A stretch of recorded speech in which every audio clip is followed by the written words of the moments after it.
পৰ্বতজোৰা ৰাইজৰ অভিযোগক সন্মান জনাই আজি পৰ্বতজোৰা জিলা এবিএমচিৰ সভাপতি ইলিয়াছ মাহমুদৰ লগতে জিলা সমিতিৰ এটা সজাতিৰ দলে দিনজোৰা বন্ধ কৰাৰ দাবীত পৰ্বতজোৰা মহকুমাধিপতিলৈ এখন অভিযোগ পত্ৰ প্ৰেৰণ কৰে আৰু পৰ্বতজোৰা জিলা এবিএমচিৰ সভাপতিগৰাকীয়ে কয় যে দুৰ্নীতিৰ বিৰুদ্ধে আমাৰ কৰ্মকৰ্তাসকলে সদায় মাত মাতি আহিছে আৰু মাত মাতি যাব। কোনো দুষ্কৃতিকাৰীয়ে পৰ্বতজোৰা জিলা এবিএমচিৰ সদস্যক ভয় ভাবুকি দেখুৱালে তাক এনে এৰি দিয়া নহব বুলি সভাপতি ইলিয়াছ মাহমুদে কেমেৰাৰ আগত প্ৰকাশ কৰে।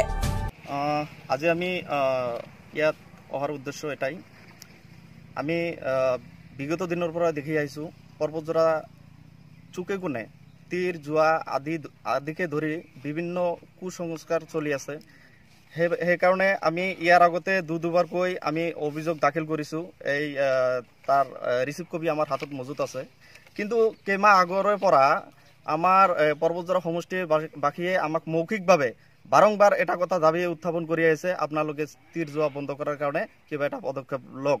সেইকাৰণে আজি আমি পৰ্বতজোৰা জিলা এবিএমচিয়ে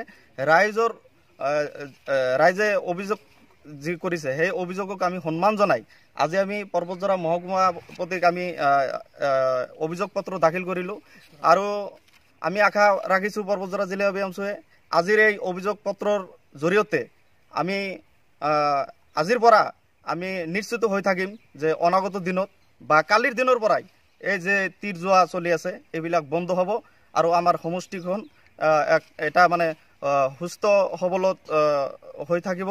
সেইকাৰণে আমি পৰ্বতজোৰা জিলা এবিএমচি আশা ৰাখিছোঁ আৰু এটা কথা স্পষ্ট ভাষাৰে আমি ক'ব বিচাৰিছোঁ যে এবিএমচি ধাৰাবাহিকভাৱে বিগত দিনৰ পৰা অন্যায়ৰ বিৰুদ্ধে দুৰ্নীতিৰ বিৰুদ্ধে যুঁজি আহিছে, এতিয়াও যুঁজি আছে, আগন্তুক দিনেও যুঁজি যাব। এই কথা স্পষ্ট। যদি কোনোবাই ভাবিছে যে এবিএমচিয়ে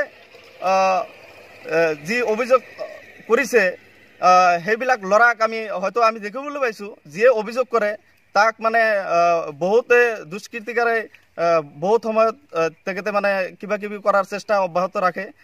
আমি তেখেতক এটা আজি স্পষ্ট কথা আমি ক'ব বিচাৰিছোঁ যে যদি এবিএমচিৰ কোনো এজন ল'ৰাক কোনো ভয় ভাবুকি দেখুওৱা হয় তেনেহ'লে আমি পৰ্বতজোৰা জিলা এবিএমচি কিন্তু তাক সোধাই নেৰিম, স্পষ্ট ভাষাৰে আমি তাক কৈ দিলোঁ।